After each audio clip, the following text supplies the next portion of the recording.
दोस्तों 10 साल पहले घटी एक घटना के बारे में आज आपको सुनाएंगे। यह घटना सुनने के बाद आपकी रूह कांप उठेगी। नमस्कार दोस्तों ये घटना है 16 दिसंबर 2012 की। जी हाँ, आप बिल्कुल सही समझे हो, निर्भया रेप केस। और इस घटना का हर आदमी पर इतना प्रभाव पड़ा था कि पूरे देश में लोग सड़कों पर उतर आए थे और इस घटना के बाद सरकार को कानून में संशोधन करने पड़े थे। आज इस वीडियो में हम निर्भया की पूरी कहानी आपको सुनाने वाले हैं। निर्भया देहरादून से पढ़ी थी, फिर दिल्ली में आकर आगे की पढ़ाई जारी रखी।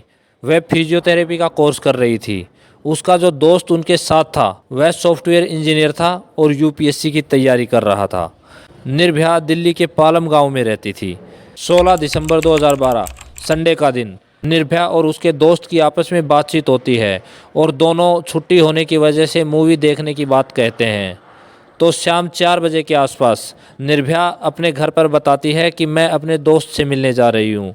उसके बाद निर्भया अपने दोस्त के साथ साकेत के एक मॉल में मूवी देखने जाते हैं। जिस मूवी को वो देखने गए थे वह मूवी थी आमिर खान की तलाश। लेकिन फिल्म को अभी रिलीज हुए ज़्यादा दिन नहीं हुए थे और छुट्टी का दिन था, इस वजह से हाउसफुल चल रहा था।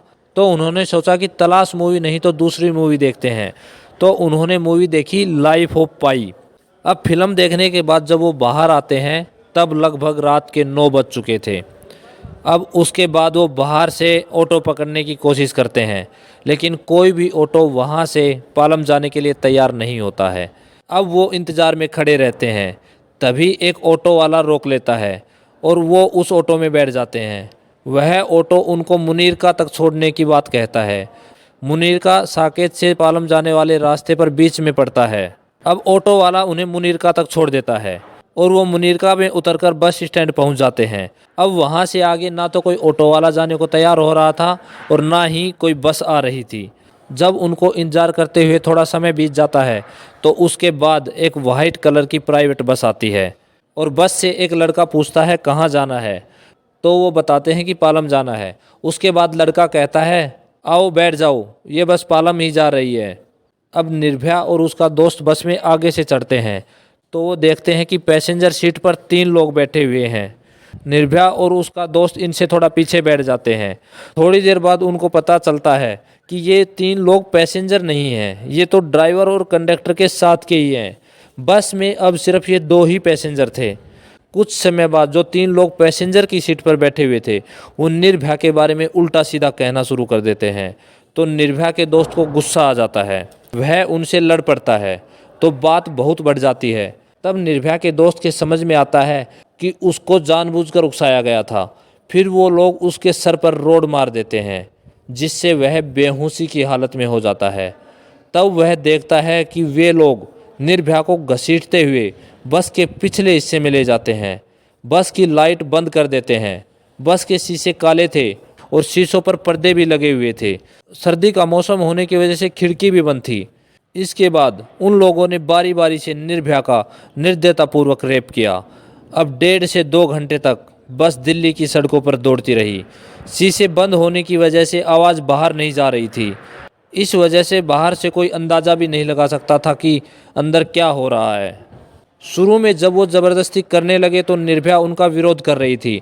उसके बाद उन दरिंदों ने निर्भया के गुप्तांगों में बस का पाना और रोड तक भी डाल दी और वो जितनी दरिंदगी कर सकते थे वो सब उन्होंने किया।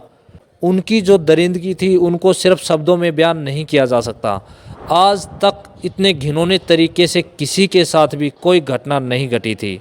इतना सब कुछ होते हुए भी बहादुर निर्भया ने 100 नंबर पर कॉल करने की कोशिश की, पर फिर उन्होंने उनके फ़ोन और पर्स वगैरह सब चीज़ें छीन ली।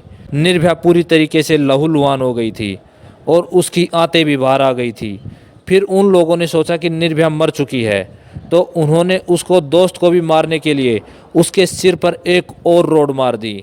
उसके बाद उन्होंने दोनों के पर्स, मोबाइल, घड़ी सब चीज़ें निकाल ली, यहाँ तक कि कपड़े भी उतार लिए। और दिल्ली में दिसंबर की जो ठंड होती है उसके बारे में आप सबको पता ही होगा। इतनी ठंड में दोनों को बिना कपड़ों के मुनीरका से आगे एक फ्लाईओवर के पास सुनसान जगह में फेंक दिया। फिर उनका प्लान था कि इनके ऊपर बस चढ़ा दी जाए। जैसे ही वो बस लेकर टायर उनके ऊपर चढ़ाने लगे तो निर्भया के दोस्त को थोड़ा होश था। उन्होंने निर्भया को एक तरफ खींच लिया। जिससे टायर उनके ऊपर नहीं चढ़ पाया था। बस में वो दरिंदे भी जल्दबाजी में थे, थोड़े घबरा भी गए थे। इस वजह से उन्होंने बस को वापस नहीं किया और सीधे वहां से निकल लिए। निर्भया के दोस्त के अनुसार वहां से सैकड़ों गाड़ियां गुजरी, लेकिन किसी ने मदद नहीं की। कुछ राहगीर भी गुजरे जिन्होंने देखा कि लड़का लड़की बिना कपड़ों के वहां पड़े हैं, लेकिन किसी ने मदद नहीं की। फिर एक राहगीर ने उनको देखा तो 100 नंबर पर कॉल कर दी। उसके बाद तुरंत 3 पीसीआर मौके पर पहुंच जाती है। उन दोनों के ऊपर पुलिस के द्वारा कपड़ा डाला जाता है। उनमें से एक पीसीआर उन्हें तुरंत सफदरजंग इमरजेंसी में लेकर जाती है। जब वहां डॉक्टर ने निर्भया को देखा तो देखते ही बोले, ये किसकी लाश उठाकर ले आए हो? ये तो डेड बॉडी है, इसका क्या इलाज करूं? इससे आप अंदाज़ा लगा सकते हो कि क्या हालत रही होगी। पूरी बॉडी पर चोट ही चोट, खून ही खून, आते बाहर निकली हुई। फिर भी डॉक्टर इलाज शुरू करते हैं। उसके बाद यह खबर मीडिया में आ जाती है। फिर जब मीडिया में इस हालत का जिक्र किया जाता है तो लोगों को लगता है कि क्या ऐसा भी रेप हो सकता है। इससे लोगों में गुस्सा फूट पड़ा। सबको निर्भया से ऐसा जुड़ाव महसूस हुआ कि सबको निर्भया अपने घर की लगने लगी। सभी उसके लिए दुआएं कर रहे थे। इधर पुलिस गुनहगारों की तलाश में जुट जाती है। सीसीटीवी कैमरे खंगाले जाते हैं। 8 किलोमीटर के रूट पर एक वाइट चार्टेड बस बार बार चक्कर लगाती हुई दिखाई देती है। फिर पुलिस उस बस के नंबर पता लगाती है। फिर उसके मालिक का पता लगाया जाता है। उसके बाद उन 6 दरिंदों को गिरफ्तार कर लिया जाता है। उनमें से कुछ ने पूरी कहानी बता भी दी। निर्भया की हालत अब दिन ब दिन खराब होती जा रही थी। उसके ऑर्गन धीरे धीरे डैमेज होने लगे थे और उनमें इन्फेक्शन फैलने का डर भी बढ़ रहा था। अब निर्भया बोल तो नहीं पा रही थी, पर जब उसका दोस्त उससे मिलने जाता है तो कागज़ पर लिखकर कहती है कि मेरे इलाज पर बहुत पैसे खर्च हो जाएंगे। कितने हो जाएंगे? पैसे तो हैं नहीं। फिर उसका दोस्त कहता है तुम चिंता मत करो। फिर उसके बाद अपने माँ बाप को भी निर्भया लिखकर कहती है कि मैं जीना चाहती हूँ और उन दरिंदों को जिंदा जला देना। अब इसके बाद धीरे धीरे निर्भया की हालत और भी ख़राब होने लगी थी। फिर ऑर्गन ट्रांसप्लांट की दुनिया की बेस्ट हॉस्पिटल सिंगापुर स्थित माउंट एलिजाबेथ हॉस्पिटल में निर्भया को ले जाया जाता है। निर्भया के माँ बाप भी साथ जाते हैं। इधर पूरे देश में निर्भया के लिए दुआएं हो रही थी। फिर 29 दिसंबर 2012 को निर्भया दम तोड़ देती है। पूरा देश सदमे में आ जाता है और पूरा देश उबल पड़ता है। लोग मोमबत्तियां लेकर सड़कों पर प्रदर्शन करते हैं। अब केस फास्ट ट्रैक कोर्ट में चलता है। अब जब जनता में आक्रोश फैलता है तो सरकार सोचती है कि कानून में बदलाव होना ज़रूरी है। उसके बाद रेप से संबंधित कानूनों में 2013 में बदलाव किए जाते हैं और जो बालिग और नाबालिग की उम्र का निर्धारण है वो भी जो उसके द्वारा क्राइम किया गया है उसके आधार पर किए जाने के लिए नए कानून बनाने की बात होती है। अब उन 6 में से एक था राम सिंह, जो कि बस का ड्राइवर था। इस घटना के लगभग 4 महीने बाद 11 मार्च 2013 को राम सिंह जेल में ही फांसी लगा लेता है। उस समय के कानून के अनुसार जो नाबालिग था उसको 3 साल से ज़्यादा जेल के अंदर नहीं रखा जा सकता था, तो 3 साल के बाद उसको रिहा कर दिया गया।